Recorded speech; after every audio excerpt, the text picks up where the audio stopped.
chase, do you really enjoy what you think you enjoy? Every time you mindlessly scroll through your phone, open another tab to consume content you don't even care about, or eat when you're not hungry, who's actually in control?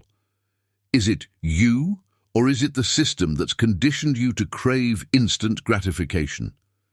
Here's the brutal truth. You've been programmed to chase pleasure, but never truly achieve it. And the worst part?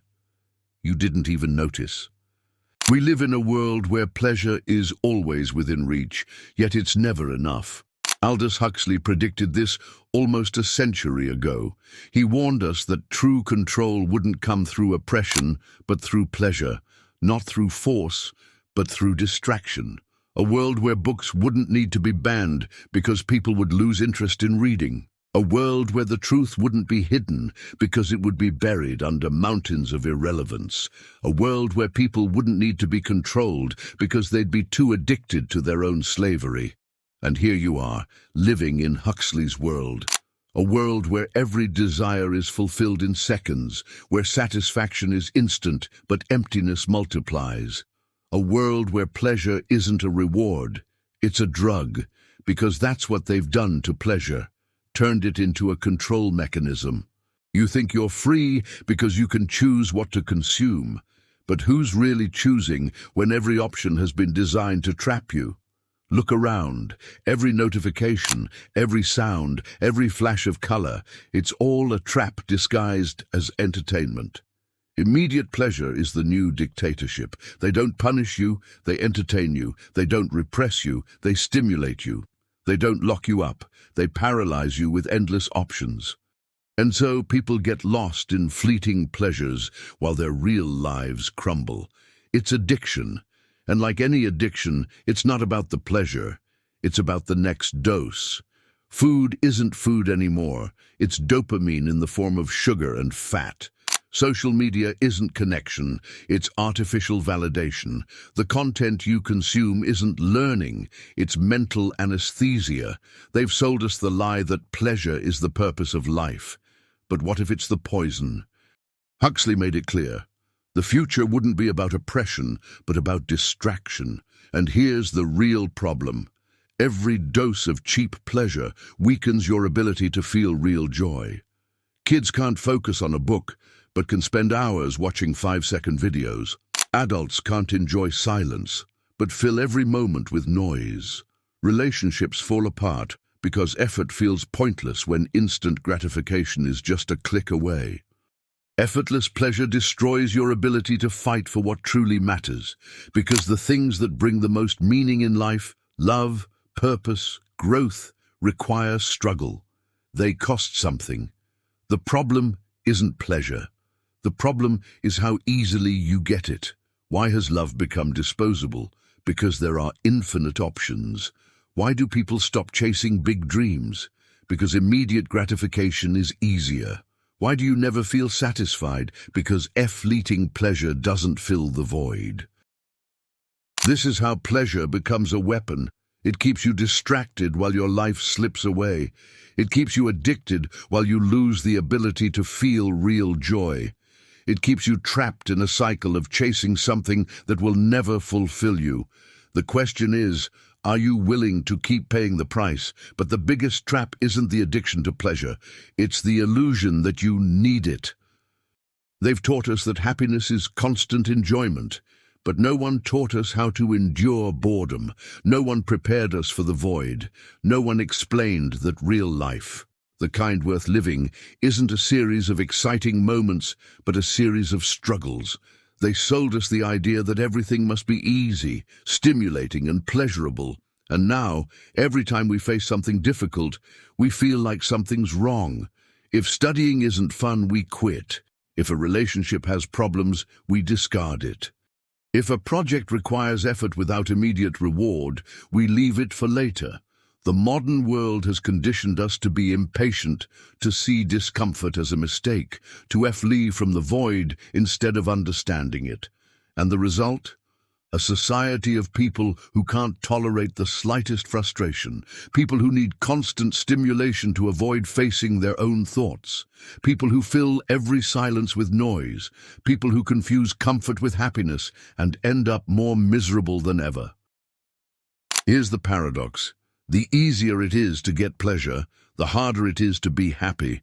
Your brain isn't designed to live in a constant state of reward. When everything is pleasurable, nothing is special.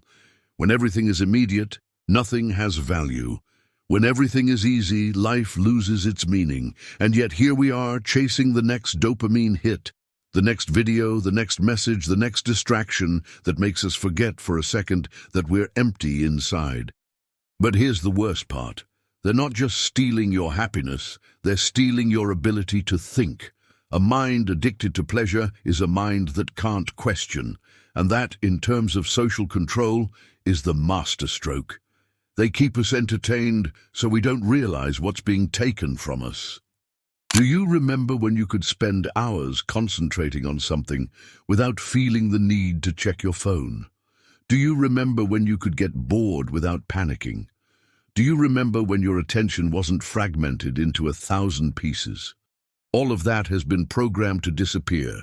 Every app, every social network, every entertainment platform has been designed to hack your brain, to make you unable to focus, to train you to respond to impulses instead of thoughts, to turn you into a passive consumer instead of a conscious creator. Because a person who can't concentrate can't learn. A person who can't endure boredom can't reflect. A person who can't think clearly can't question. And that's the ultimate goal. You don't need an authoritarian government when you have an entertained population. You don't need censorship when people no longer care to question anything. You don't need chains when people lock themselves in cages of cheap pleasure. Huxley said it best, "The love of servitude will be our destiny, but it won't be an imposed servitude. It will be a chosen one, disguised as freedom." They've taught us that freedom is having infinite choices. But when you're given endless options, you're actually being stripped of power. You choose between 1,000 shows, but none fulfill you. You choose between 1,000 songs, but you can't enjoy any of them completely. You choose between 1,000 people, but every relationship feels more superficial than the last. You think you have more options, but in reality, you only have more distractions. And when everything is superficial, fast, and replaceable, nothing really matters. That's the trap. The society of pleasure doesn't make you freer, it makes you weaker. Because the more conditioned you are to seek immediate pleasure, the less capacity you have to resist discomfort. And discomfort is the foundation of growth. There's no success without effort. No love without sacrifice, no purpose without pain. But the modern world doesn't want you to grow, it wants you to consume, because a person who faces difficulty becomes stronger. A person who resists discomfort becomes independent. A person who can delay gratification becomes dangerous, because they no longer need the cheap pleasures the system offers. So here's the final question. Are you still the owner of your mind, or have you become a slave to pleasure?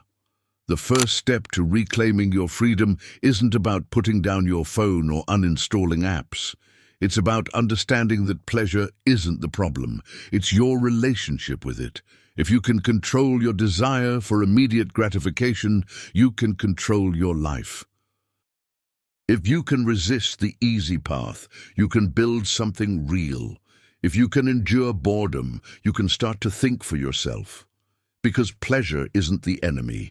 The enemy is the weakness it creates when you don't know how to use it. So the next time you feel the urge to seek another distraction, stop, just for a second. Feel the impulse. Observe it. Recognize it for what it is, a chain they've placed on your mind. And then decide. Decide if you want to give in or if you want to reclaim your power. Because in every small decision to delay gratification, in every moment where you choose the important over the easy, you're training your brain to be the master of itself. And if you start today, if you break the pattern, one day you'll wake up and realize something. You're not like the rest. You don't need constant validation. You don't need instant gratification. You don't need chains disguised as pleasure. Because you belong to yourself. And when that happens, the system no longer has power over you. Pleasure stops being a drug and becomes what it was always meant to be, a reward, not a prison. So tell me, will you keep being a slave to pleasure, or will you do what few dare to do? Leave a comment below. I take control. Because if you can write it, if you can commit to it, you've already taken the first step. And if this video made you question yourself, if it woke something inside you, hit subscribe. Because here on Psychotic Secrets, I won't give you easy pleasure. I'll give you reality. And reality, even when it hurts, is the only way to be truly free.